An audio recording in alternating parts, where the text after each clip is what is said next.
Geopolítica, Identidad y Globalización. Joan Noguer Font y Joan Vicente Rufí. La geopolítica estudia cómo el espacio se convierte en poder, es decir, cómo los territorios se organizan, se imaginan y se disputan para legitimar pertenencias y orientar decisiones colectivas. Desde la geopolítica, se analizan prácticas, instituciones y narrativas que conectan recursos, poblaciones y escalas, con efectos tangibles en la acción política que va de lo global a lo local. Más que limitarse a catalogar teorías, el análisis de Noguer y Rufí busca comprender las transformaciones conceptuales y las discusiones teóricas que han acompañado a la geopolítica a lo largo del tiempo. En este sentido, para ordenar su análisis, Noguer y Rufí distinguen dos grandes corrientes.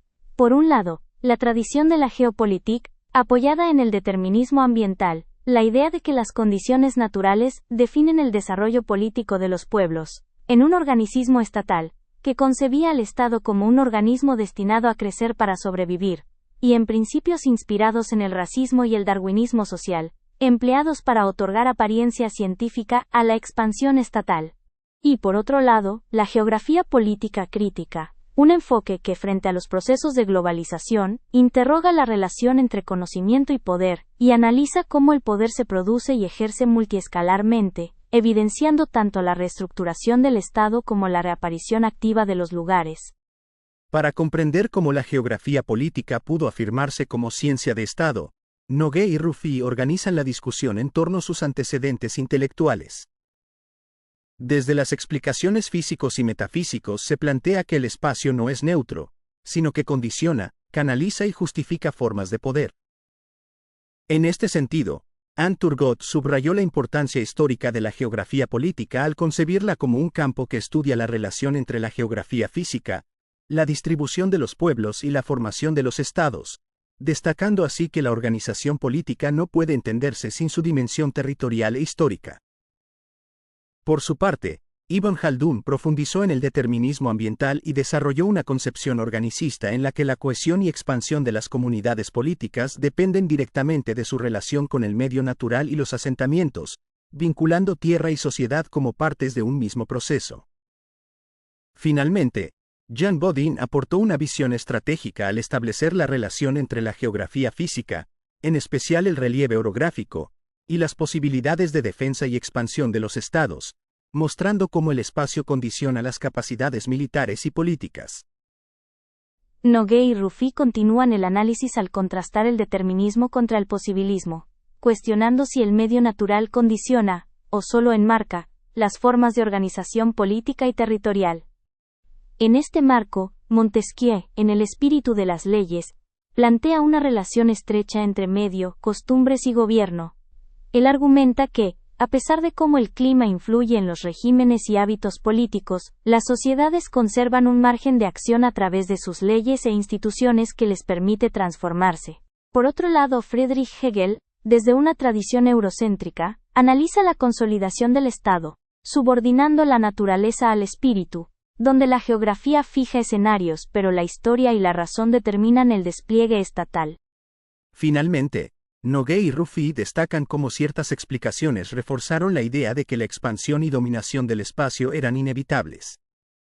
El eurocentrismo lo hizo al situar a Europa como modelo de referencia frente a otros territorios y culturas, mientras que el organicismo naturalizó la política al explicar la organización y expansión de los estados mediante analogías con procesos naturales.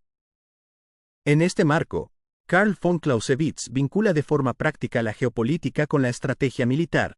El territorio, las líneas de comunicación y el centro de gravedad condicionan la planificación y el resultado de la guerra. Por su parte, Alexander von Humboldt aporta un saber científico comparativo sobre otros territorios que, si bien amplia el conocimiento geográfico, también alimenta una mirada eurocéntrica útil para la administración y proyección imperial. Finalmente, Karl Ritter formula una geografía de corte organicista, donde la Tierra aparece como un organismo y los estados como órganos, cuya dirección correspondería a hombres de calidad, legitimando jerarquías políticas. Con estas bases conceptuales, la geografía política se consolida como disciplina de la mano de Friedrich Ratzel. Ratzel elaboró los fundamentos científicos para comprender el comportamiento espacial de las sociedades y las estructuras de poder político, bajo una fuerte influencia del positivismo, el darwinismo social y el posibilismo. Para establecer la relación integral entre territorio e identidad, Ratzel desarrolló el concepto de espacio vital, entendido como el ámbito en el que los pueblos encuentran las condiciones necesarias para su cohesión y continuidad. Esa relación la ejemplificó en la conformación del Estado alemán, donde analizó cómo la identidad colectiva se reforzaba a partir del vínculo estrecho entre territorio y Estado.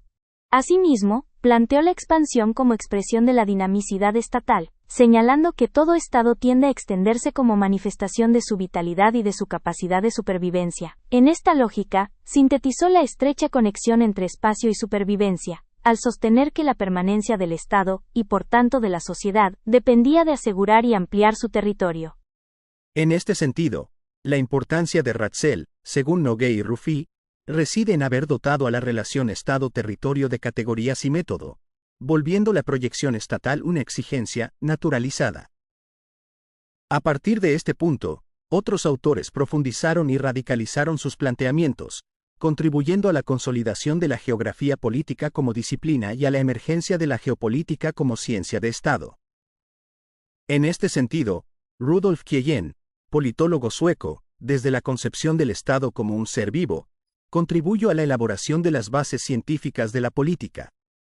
En su visión confluyen determinismo, racismo, organicismo y positivismo, todos orientados a conferir justificación científica al poder estatal. Con esta perspectiva, Kielland situó a la Europa central como eje de control geopolítico, reforzando una mirada eurocéntrica del orden mundial. Por su parte, Karl Laushofer fue quien institucionalizó la geopolítica como instrumento científico del Estado. Sus planteamientos justificaban un imperialismo liderado por 4 potencias: Estados Unidos, Rusia, Japón y Alemania, consolidando así la dimensión estratégica y expansionista de la geografía política. Nogué y Rufí muestran cómo las ideas organicistas, darwinistas, y otros enfoques previamente desarrollados fueron asimilados por las principales escuelas geográficas, configurando los fundamentos de la geografía política. La primera de ellas es la escuela anglosajona, que aportó una mirada estratégica marcada por los intereses imperiales de Estados Unidos y Gran Bretaña. En este marco, Alfred T. Mahan subrayó la importancia del poder marítimo en el dominio mundial. Desde su perspectiva, el control de las rutas y flotas navales era la condición para garantizar la supremacía política y económica de una nación. Sus planteamientos cuestionaron la política exterior aislacionista de Estados Unidos, a la vez que defendían una mayor intervención norteamericana en Europa como vía para proyectar influencia global.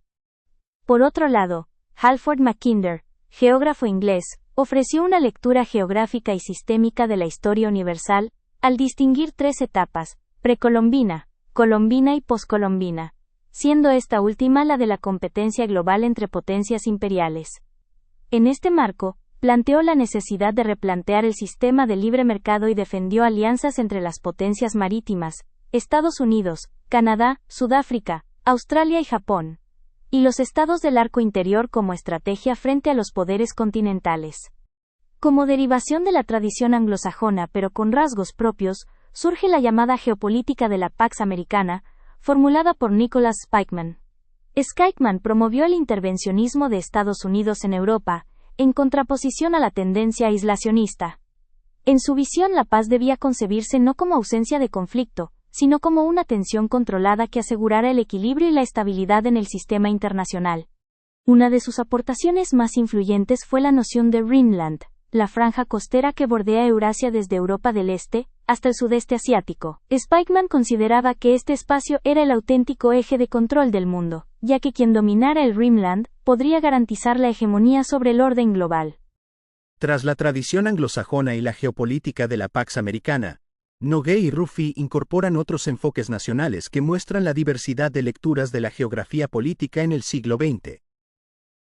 En Francia, la disciplina osciló entre el intento de formular una explicación científica de los vínculos entre sociedad y territorio, representado por Paul Vidal de la Blache, y el desconocimiento explícito del poder político, como ocurre con Élice Reclus, cuya perspectiva anarquista privilegiaba la dimensión humana y cooperativa del espacio.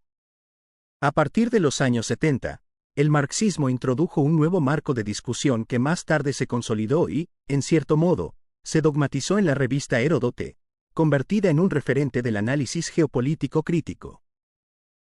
En Italia, la geopolítica se vinculó estrechamente a los discursos nacionalistas del fascismo.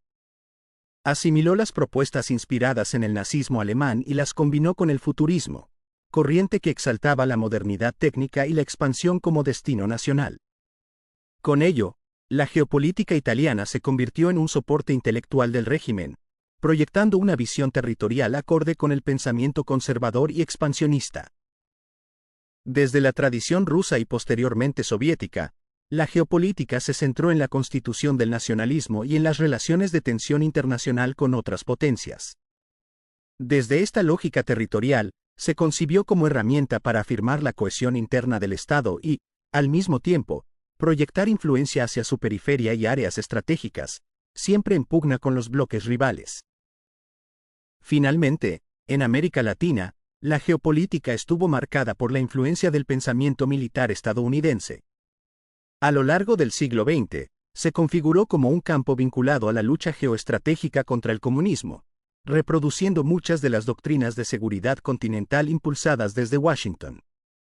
De este modo, la geopolítica latinoamericana se constituyó más como un instrumento de defensa y control que como un espacio autónomo de reflexión académica.